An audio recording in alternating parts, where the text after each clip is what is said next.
Oke, selamat pagi. Assalamualaikum warahmatullahi wabarakatuh. Hari ini kita bertemu kembali ya di mata kuliah pengantar teknologi informasi dan komunikasi. Kita masuk di pertemuan kelima kita bahas mengenai pengenalan jaringan komputer. Ini rasa-rasanya kita seperti diskusi aja ya atau review-review karena yang pasti teman-teman di sini semuanya pasti sudah tahu ya apa itu jaringan komputer, kemudian nanti ada yang namanya jenis-jenis jaringan komputer, kemudian ada yang namanya media transmisi, ya, baik dia kabel dan juga nirkabel ya. Nah, kita akan pelajari hari ini mengenai jaringan komputer. Mudah-mudahan nanti ada manfaatnya. Apalagi sekarang semuanya kan sudah yang namanya terhubung ya internet lah artinya. Artinya kan kita sudah terhubung sampai tanpa batas unlimited ya. Mau kapanpun, dimanapun ya. Kalau dulu mungkin kita merasakan yang paling utama misalnya telepon ya. Atau kamu sebenarnya udah generasi yang enak sih sebenarnya sudah menerima semua nelpon bisa, sudah punya handphone, lahir-lahir udah ada handphone misalnya ya. Nah, ketika tahun-tahun sekitar 90-an sampai 2000 lah ya, itu kan masih terbatas banget, terutama untuk jaringan telepon misalnya. Biayanya masih mahal atau misalnya jangkauannya belum sangat seperti sekarang yang sampai kita mau nelpon pun sudah bisa terjangkau dengan baik sampai ke daerah-daerah misalnya ya. Nah, itu adalah perkembangannya ya, perkembangannya. Nah, sekarang kita lihat apa sih yang dimaksud dengan jaringan komputer ya. Jaringan komputer ini menurut Arifin dalam buku Kitab Suci Jaringan Komputer dan Koneksi Internet, ini kalau kamu punya bukunya ya. Nah, jaringan komputer ini adalah kumpulan dari beberapa komputer yang dihubungkan satu dengan lainnya menggunakan protokol komunikasi. Nah, yang dikatakan jaringan komputer ini adalah terhubungnya antara satu komputer dengan komputer yang lain. Minimal ada dua komputer ya, satu komputer dengan komputer yang lain. Nah, ketika ketika terhubung antara satu komputer dengan komputer yang lain, kita memerlukan yang namanya media transmisi ya, atau penghubungnya lah supaya bisa saling berkomunikasi ataupun berbagi informasi ya.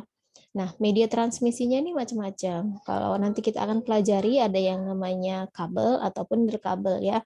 Nah, kalau sekarang kan sudah di era teknologi seperti sekarang, semuanya ada yang terhubung dengan kabel, ada yang cloud misalnya ya, dan segala macamnya. Nah, itu memberikan makna bahwa ketika ada media transmisi atau misalnya ada penghubung di sana ya, atau media, itu tujuannya adalah supaya bisa tersambung lah artinya atau bisa berbagi informasi antara satu komputer dengan komputer yang lain ya. Komputer di sini macam-macam, apakah bentuknya bentukan PC, desktop, laptop, atau misalnya mobile phone dan sebagainya. Yang penting dia terhubung dengan jaringannya. Prinsip dasar dari jaringan komputer ini adalah terjadinya komunikasi dua arah antara pengirim dan penerima informasi. Harus ada pengirimnya dan harus ada yang menerima informasi tersebut. Itu yang dikatakan jaringan komputer. Kalau tidak ada penerimanya ataupun pengirimnya ya, itu belum bisa dikatakan adanya jaringan komputer yang terhubung di sana ya. Nah, kemudian kita lihat di sini ada keuntungan daripada jaringan komputer. Yang pertama adalah dari sisi hardware ya, penggunaan peralatan hardware data, program dan informasi ini bisa secara bersama ya. Jadi kita bisa menggunakan informasi ataupun data-data yang kita ambil karena adanya jaringan komputer tadi, keuntungannya adalah kita bisa share ataupun kita bisa berbagi informasi secara bersamaan ya. Misalnya teman-teman mengakses sebuah website itu adalah teman-teman melakukan yang namanya keterhubungan dengan jaringan komputer. Teman yang A, teman yang B, teman yang C dan sebagainya sama-sama mengakses sebuah website contohnya ya. Maka kita bisa melakukan yang namanya berbagi informasi atau kita menerima informasi secara bersamaan. Kemudian keuntungan yang kedua adalah salah satu media komunikasi ini tanpa pulsa ya, nggak pakai pulsa tapi pakai data lah artinya ya. Kemudian sistem informasinya yang terintegrasi. Kita mau dapat info dari mana, sumbernya dari mana, itu biasanya dari berbagai sumber terhubung ya, mau dari laptopnya merek apa, mau jaringannya apakah dia yang kabel ataukah dia yang nirkabel atau misalnya dia posisinya di mana ya itu terintegrasi. Kemudian keuntungan yang keempat adalah menghemat waktu dan biaya transportasi informasi data karena aliran dapat dengan cepat dan memiliki jangkauan yang luas. Keuntungan yang keempat ini adalah sangat-sangat kita kita nikmatilah sekarang ya, menghemat waktu, kemudian dari sisi biaya, dari sisi kecepatan menerima informasi, dari sisi ketepatan menerima informasi, kemudian bahkan informasi yang kadang-kadang kita udah tahu duluan daripada TV contohnya ya, contohnya misalnya yang lagi katakanlah yang lagi happening informasinya sekarang, biasanya kita lebih cepat mendapatkan informasi itu daripada kita melihat televisi contohnya. Atau teman-teman di sini sudah merasa, oh iya ya udah lama nggak nonton TV, udah lama nggak lihat berita, saya seringnya buka internet aja untuk lihat-lihat berita, atau bahkan saya buka sosmed pun banyak yang share-share berita gitu ya, berita viral atau misalnya kejadian yang sedang happening.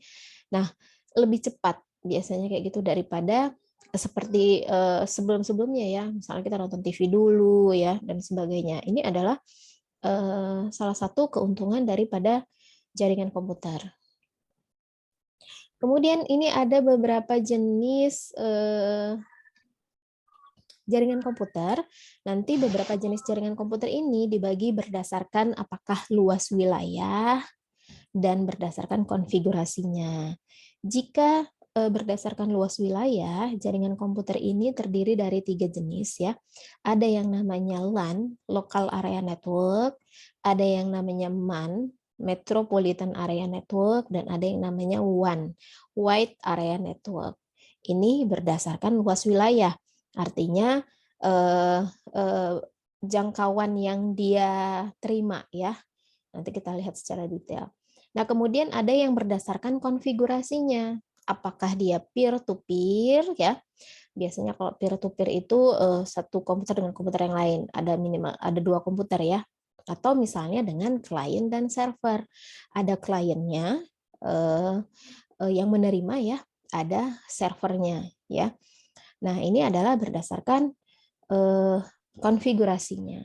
Kalau kita lihat secara detail mengenai ini, jenis-jenis jaringan komputer berdasarkan luas wilayah, contohnya adalah yang LAN ya atau Local Area Network.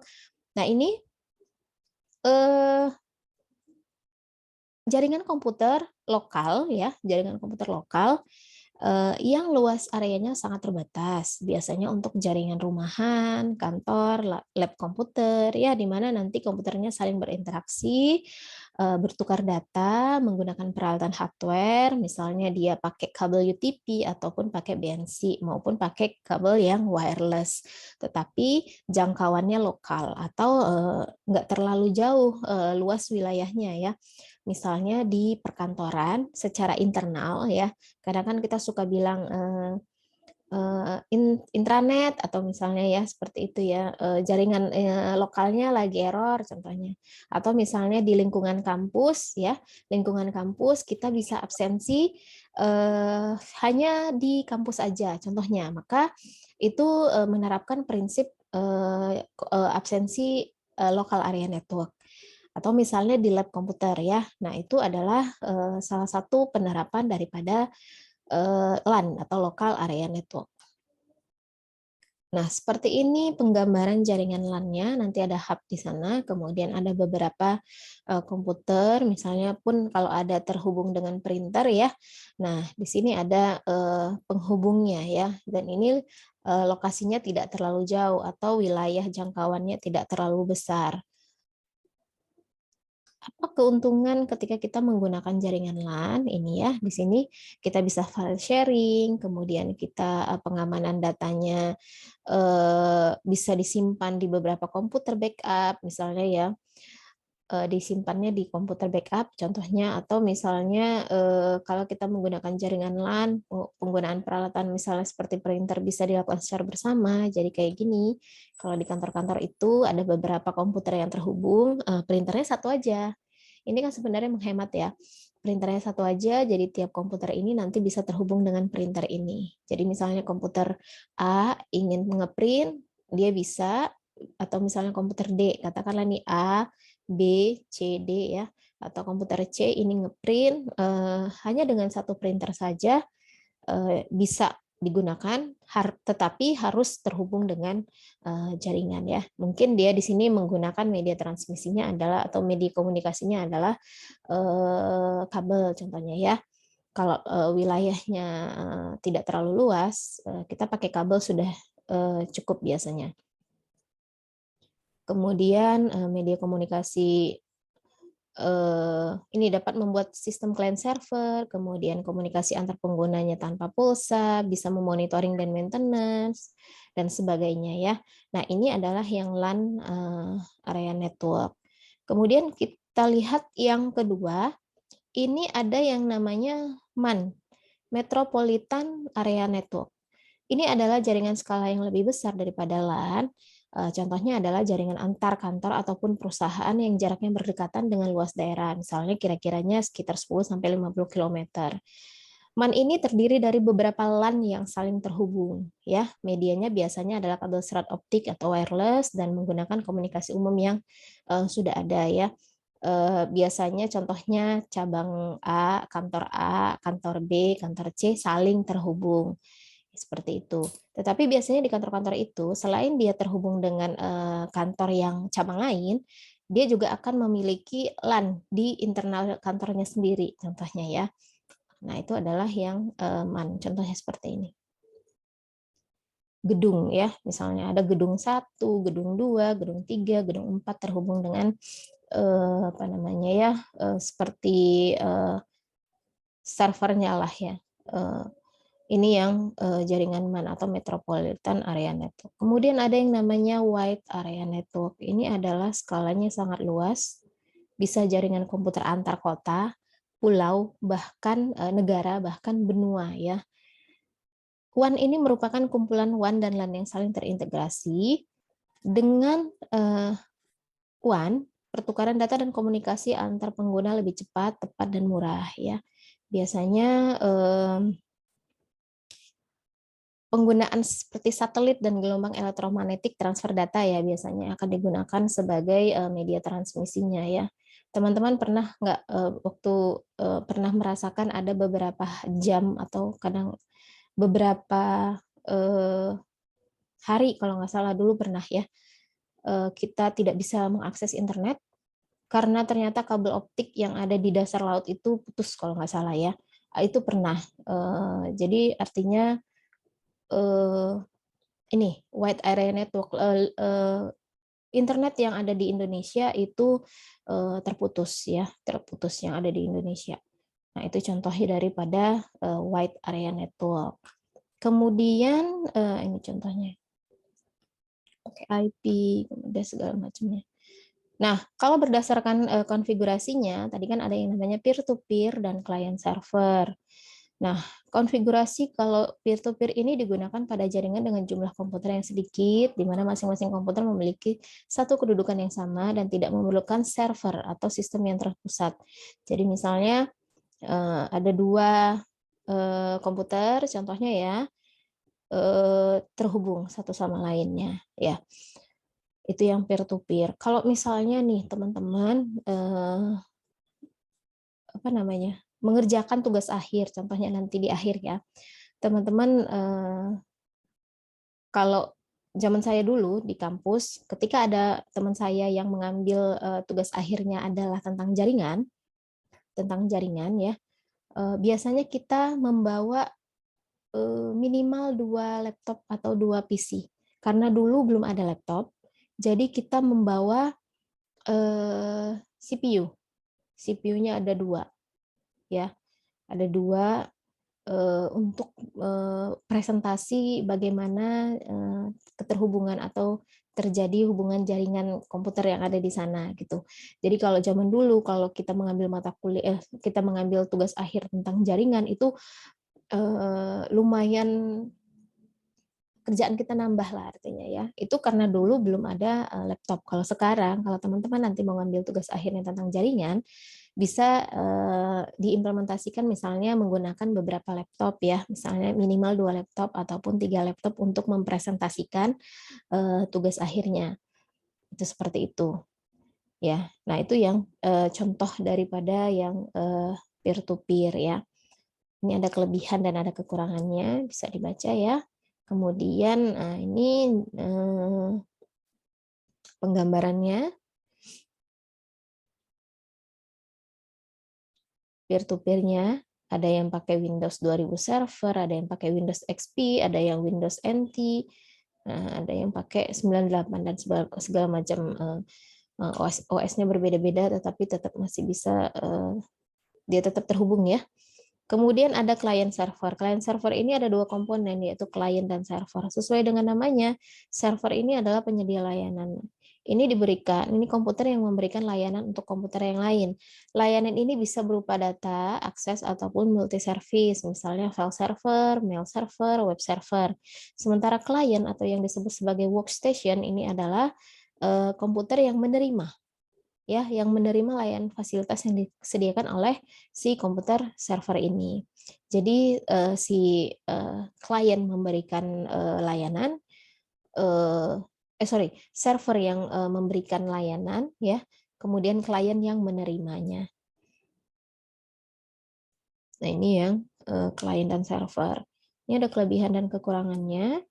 Ya, nah ini contoh dari penerapan client server. Nanti di sana ada server, kemudian ada switch, ada beberapa klien ya.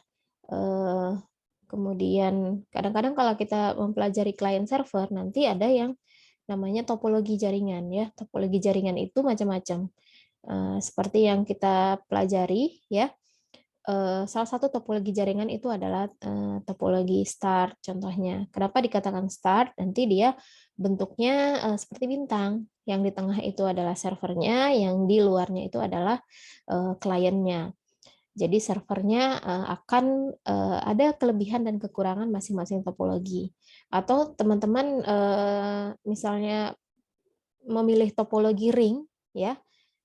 Topologi ring itu adalah seperti cincin ya, seperti cincin. Jadi dia melingkar. Ciri-cirinya adalah satu komputer ini nanti akan terhubung dengan 2 komputer yang lain. Kemudian tinggal memilih yang mana servernya contohnya ya. Ada kelebihan dan ada kekurangannya juga seperti itu. Ada yang fully connection, ada yang parsial, ada yang topologinya tree, contohnya ya bentukannya kayak misalnya kayak apa? Tree pohon ya. Nah, kayak pohon seperti itu. Nah, itu boleh memilih mau topologi yang mana ketika kamu menerapkan apa namanya jaringan komputer berdasarkan konfigurasi, sesuaikan dengan kebutuhan masing-masing ya. Nah, ini yang client server. Nah, kemudian kita lihat ada yang namanya media transmisi ya.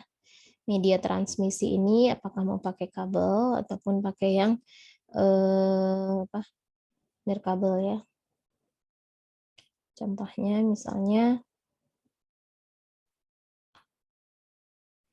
nah ini masih menurut Arifin dari buku jaringan komputernya, bahwa jaringan komputer ini memerlukan media transmisi. Tadi kita sebutkan di awal ya, supaya apa? Supaya bisa terhubung antara satu komputer dengan komputer yang lain. Sama seperti manusia mau terhubung dengan manusia yang lain itu biasanya medianya apa? Komunikasi ya. ngobrol contohnya ya, atau misalnya dari hati ke hati, itu berarti dia agak goib ya, misalnya seperti itu contohnya ya. Nah itu kita ngomongin manusia, manusia dengan manusia aja komunikasinya seperti apa. Nah itu ya media transmisinya seperti apa. Kalau misalnya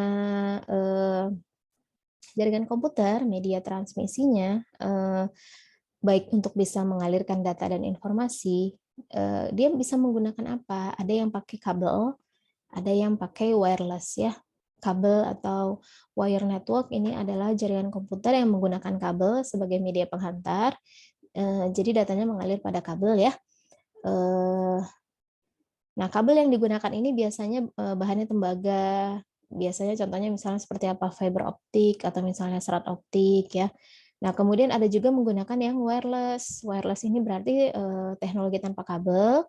Nah, ini adalah melakukan hubungan telekomunikasi dengan menggunakan gelombang elektromagnetik sebagai pengganti kabelnya. Dan saat ini teknologi wireless ini sudah sangat berkembang ya. Kita lihat dengan banyaknya pemakaian telepon seluler, kemudian berkembangnya teknologi wireless yang digunakan ya kan, terutama ya kita ketika mengakses internet ya dan sebagainya, kita mau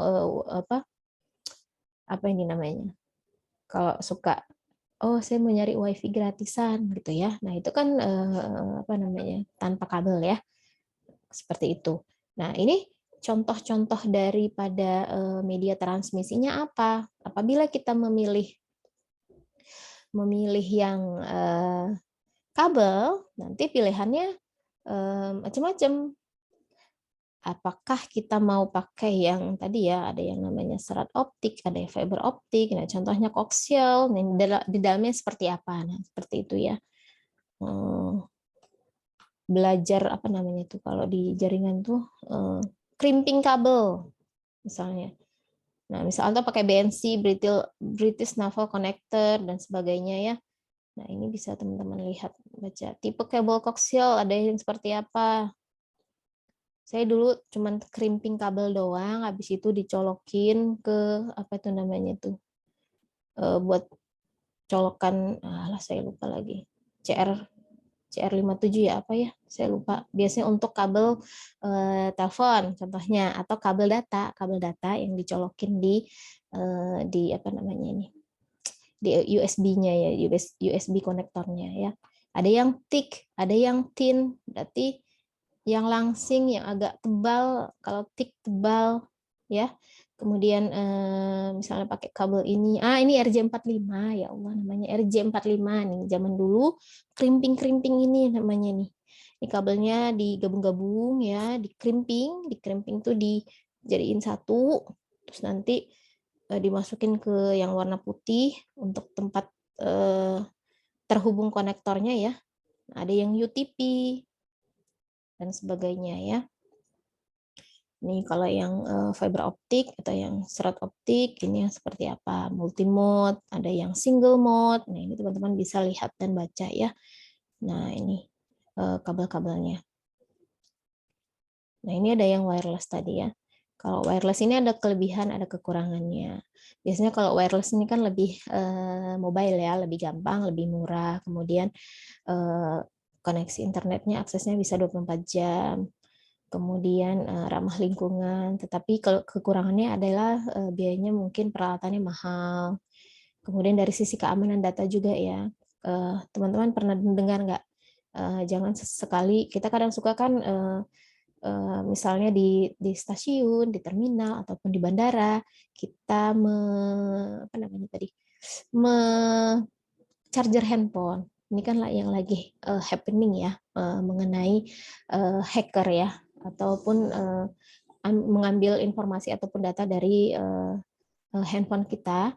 Jadi jangan dibiasakan untuk mencharger ataupun di tempat-tempat umum, nanti itu bisa memancing para orang-orang yang tidak bertanggung jawab tadi ya. Kalaupun mau mencharger, mungkin kita bawa power bank, terutama juga mengenai password-password yang ada di handphone, ataupun ya untuk teman-teman yang cewek-cewek ini ya, kadang kita lupa ketika ada wifi gratis, kita suka cepet banget tangannya itu pengen WiFi gratisan. Nah, kemudian di situ teman-teman jangan sesekali ketika menggunakan WiFi gratis, teman-teman melakukan yang namanya akses internet banking. Jangan ya, karena itu sangat tidak baik atau membahayakan data-data kamu yang ada di eh, mobile banking tersebut. Misalnya kamu lagi di kafe, kemudian ada WiFi gratis, kamu buka aktifkan WiFi, kemudian kamu melakukan transaksi, contohnya misalnya lagi mau bayar belanja online, kamu buka mobile banking BCA, contohnya atau Livin Mandiri misalnya ya, tapi menggunakan media WiFi lebih baik jangan, karena itu bisa data kamu bisa diambil, mereka bisa tahu ya passwordnya, kemudian dan segala macam informasi yang harus kita rahasiakan ke publik. Jadi kalau misalnya teman-teman dapat WiFi gratis, ya udahlah buka YouTube aja gitu ya, buka YouTube atau buka baca-baca berita gitu dan sebagainya yang kira-kira tidak mengambil data-data kita. Nah seperti itu ya. Sampai di sini dulu untuk materi hari ini. Mudah-mudahan tentang jaringan komputer bisa dipahami ya. Jika ada yang ingin ditanyakan, silahkan.